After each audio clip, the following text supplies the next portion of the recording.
That might get him more. Okay, yeah, do you know what the prizes are? Anybody knows? Yeah. I think it's sent out though. Yeah, so Sharik here is, you think? Sharik is actually the winner from last year. So he won a prize last year and Matthew won a second prize not that long ago. Yeah, recently. He won second prize. So the second prize is $5,000 and the third prize is $2,500. So worth your while, you know, submitting. What did you say, Jasmine? Oh yeah, and pitch tank. Okay, to complete the business plan competition, you also get some free legal advice from a lawyer, legal firm that we are connected with. So the deadline for submission is tomorrow night. All right. So look up the website and check it out. Do you have a question? Yeah, SJSU/SVBPC. Yeah, or you Google Silicon Valley Business Plan Competition. Got it? Okay. Okay, if you want credit, in any case, please sign in at the back. All right, there is a sign-up sheet. Why don't you just send it around? That's the best. You can just send it around, so while we're sitting here, they can sign. And then we have another event coming up this week, and that is the pitch tank. Any of you know about that? The pitch tank? So that's on Thursday, the 2nd of May, and at 6 o'clock in the Student Union Theatre, which is downstairs. And so we have some teams that are pitching their ideas. 8 teams pitching their ideas? Yes. 8 teams, right? We're gonna have eight teams all pitching their ideas. The guys who've been working this entire semester, kind of like, you know, working on the platform, developing the products and trying to get it out there. So you can see the entire progress they've made. And if a lot of you are in the situation where you're thinking about an idea, these are the perfect teams for you to see and see how they've gone about it, the progress they've made, and kind of the, you know, the hurdles they've crossed. They're perfect people for you to meet as well, so they may be able to help you in your ideas as well, okay? And so you want to learn about the business plan competition, and then you can talk to Sharik. Get up, Sharik, for 1 sec. Yeah, there's Sharik. Since he won the 10 grand, it's worth your speaking with him. Right? And he's also participated in pitch tank. Yeah. Okay. Thank you.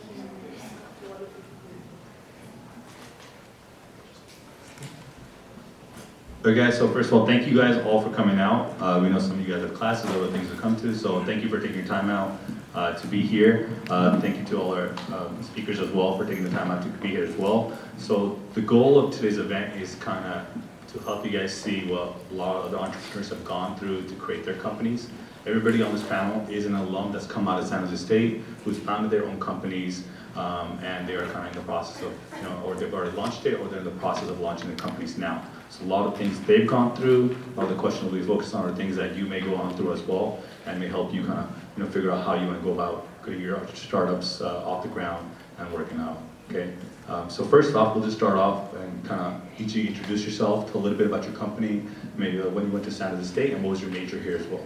Cool. Matthew Olivieri. Good afternoon, everyone. I went to school here back in 2006 through 9, 2006 through 8. Majored in business management, minor in communication studies. Company's called AdSemble. We're a digital advertising technology platform. So have you guys been on the freeways and seen those big electronic billboard signs? So our company built the software that's putting those messages on those signs. So anytime you see those, that's our stuff powering up. Pretty cool. A lot of fun to work in the space, get to work with a lot of interesting companies, and excited to share some of the perils and some of the exciting things with some of the perils of having a startup company. There's a lot of good stuff that comes out of it, a lot of learning. So looking forward to sharing that with you guys. Do you get deals on ads? If I was to, can you come here? Every day. Oh, cool. Let's talk. Let's talk. Awesome. That's the first lesson you learn. If you know someone that can help you, make sure you connect with them. We could probably help each other. So I'm Jari Bolander. I graduated in 1995. This building, I don't think even was built then. Double E, so that's electrical engineering for you business people. Started in Silicon Valley doing semiconductor stuff, and then migrated towards SaaS and internet and all that sort of fun stuff when 2001 rolled around. My company is Lab Sensor Solutions, and we track the temperature and location of perishable medical supplies so they don't spoil.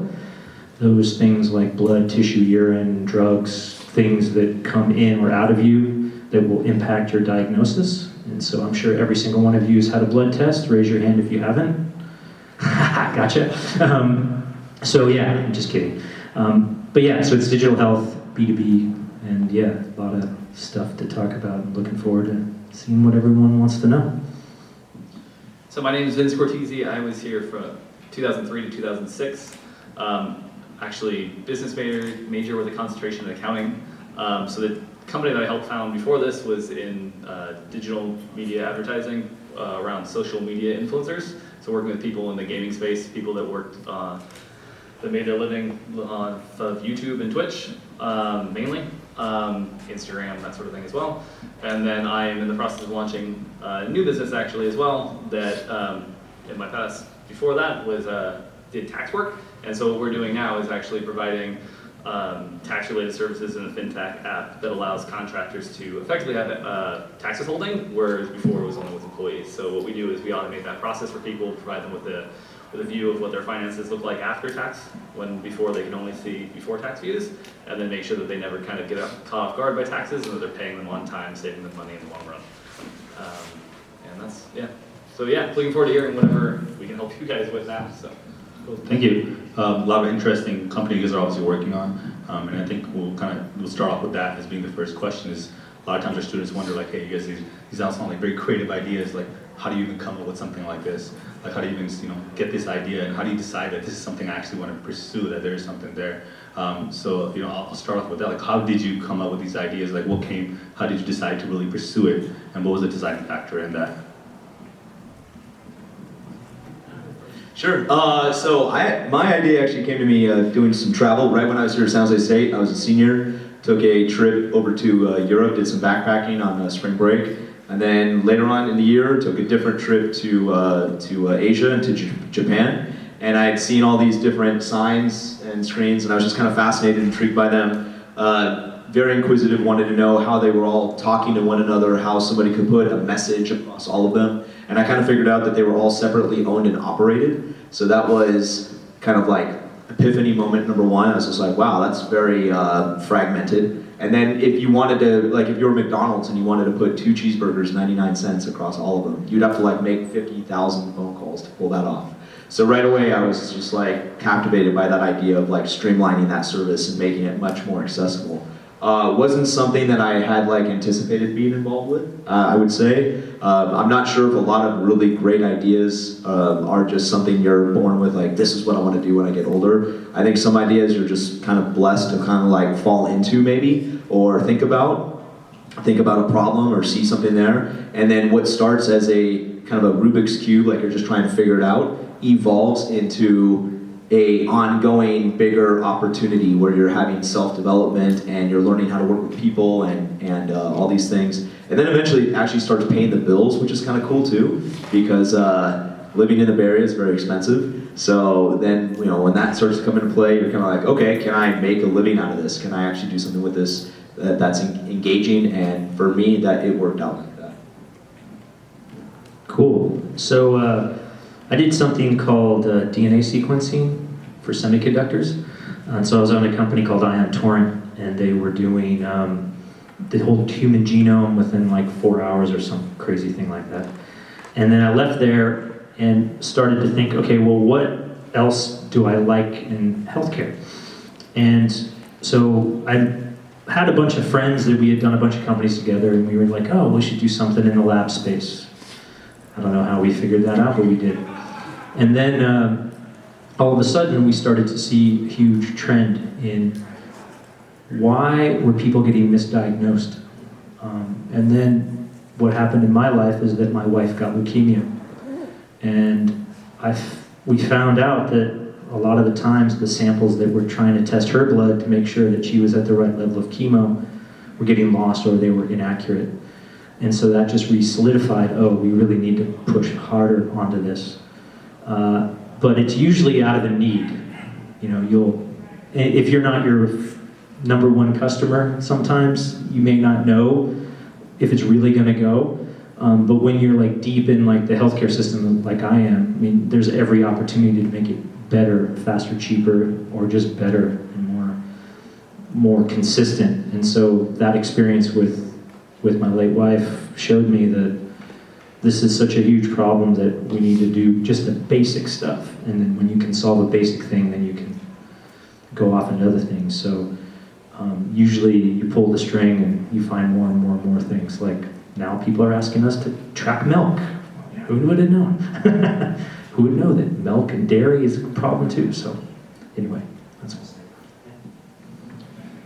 For me, so the idea for the app that I have now was based out of just really past experience and kind of seeing a lot of people with the same problem over and over again, and then no one was, for whatever reason, thought it was really, seemed to feel that it was worth solving. Kind of that coupled with the fact that the gig economy and the creator economy were just kind of booming at the time, kind of seeing more and more people kind of entering the space and more people having the same problem, asking for the same thing kind of over and over again. Like, why isn't there a simple way to do this? Why isn't there something that could just make this simpler? Why isn't there an easy way? Why isn't there a convenient way? Anything like that was kind of really pushing in it, and then just kind of having enough of the knowledge and experience from past to kind of see that through. They kind of presented the idea in front of me and said, hey, why not do it? And so a lot of that was not necessarily, never thought that I'd do a ton more in accounting. In fact, when I left the tax world, if you will, to do the more on the advertising space and that, never thought I was going to get back into it in any way, shape, or form. Definitely wasn't going to do more tax returns. But, at the end of the day, it brought me back for those reasons. Thank you. Yeah, his idea is awesome, by the way. You can get in on investing in his thing. Go for it. He's raising a seed round right now, so. And you are always selling. Always. Always selling. Yeah, there you go. I mean, the interesting thing I see out of this is like, a lot of people, I think we had to present like, guys, obviously you guys are very smart people, but like sometimes these ideas don't, they kind of fall into, you're in a situation where you see something, you're in the tax world, you're in the medical world, and you were on, who said nothing comes out of spring break, right? Exactly. So like, it's, and that's what I want a lot of the students to see as well. Like, sometimes you can't like think, oh, great ideas are just like coming to your head. You're in a situation that presents itself, that presents these opportunities as well. So you guys had your initial ideas. You guys decided there was a initial target market that you wanted to go after. A lot of our startups here are kind of at the same stage as well, where they have these ideas, they're doing their initial development. And what a lot of them struggle with is figuring out where the initial focus needs to be, right? Sometimes they're thinking 10 years ahead, or they're thinking this feature, that feature, and they lack focus and prioritization. And they don't know where do I start, right? And so like, how did you guys help yourself like prioritize? How do you decide like, this is my timeline, this is what I want to do right now? And maybe there's some mistakes you guys made that you can share with them that they may not make or they should make. I want to jump right in on this one for you guys. Okay, first off, common mistake number one that I hear a lot of entrepreneurs make is when you have this great idea, you just want to, it's not bad to just put your heads down and go into build mode per se, but at some point you need to prove out the model, that there's an audience out there, there's a paying customer out there, right? Somehow, some way. So we took an exceptionally long time to get our product out to market. And unbeknownst to myself, I was like in this cocoon thinking like, hey, I'm a student, I'm at Silicon Valley, like we'll just raise all this money, it'll be all good. We didn't raise any money, zero. And when you don't raise money, it's pretty embarrassing actually, because all you do is read about companies that raise ask Professor Basu's son. He does that for a living. He writes checks all day. But for every company that does not raise a bunch of money, you have to kind of ask yourself the question, how much longer am I going to go at this before I see if there's a real market here? So my number one suggestion for all of you guys is whatever your idea is that you think you want to pursue, as quickly as possible, try to establish a paying customer for it, right? Try to establish someone that will literally say, dude, that's such a good idea, I will give you $100 for that idea, I'll give you whatever. Because the other misconception is you need this big, crazy, thought out, mastermind plan to be successful. You can literally go down to the Goodwill store, buy some shoes, clean them up, and put them on eBay for a profit. That is a business. Right? People don't connect the dots on that. It doesn't have to be a database with all this information and yada yada yada. You could just do anything that turns a profit and then do it at scale, and it could be a really big deal, right? And so save yourself many years of heartache and quickly figure out if what you have, what you think about doing, where's a paying customer there? And then go to that person and say, hey, this is my mock-up, this is my sketch, it's halfway built out, maybe it's like 95% done. If I finish this out, would you sign up, would you be a paying customer? Boom, as soon as that's established, you guys are off to the races, and now you can show other people that there's a viable market for it. Yeah, that's a great first one. I totally agree. Wish I'd done that much more. Yeah, no, geez, how many days and years did I waste building something stupid nobody wanted? Right. I know, I can count it on my fingers and toes with my feet on. So no, there's actually 3 things that I always do, and I actually teach these to engineering students because engineering students are far worse than business students when it comes to like, oh, it's such a great idea, bro. I'm gonna build this out. Yeah, it's just gonna sell itself, you know? I don't know why I need these like business and marketing people. What the hell do they know? You're like, yeah, okay, go try to sell something. You know, I tell them, hey, go try to convince 10 people to buy it, and then, you know, 4 weeks later, they're like, oh, my mom bought it. So the first thing is you gotta know your minimum viable product. I'm sure y'all have heard about that, but like, you gotta nail that, okay? The reason why you gotta nail that is because you're gonna build stuff that no one wants, you're gonna build all these features that no one cares about. And if you can figure out the minimum to get someone to do the next thing, which is product market fit, right? Because you don't know what you don't know. You're gonna think, oh yeah, these are my peeps.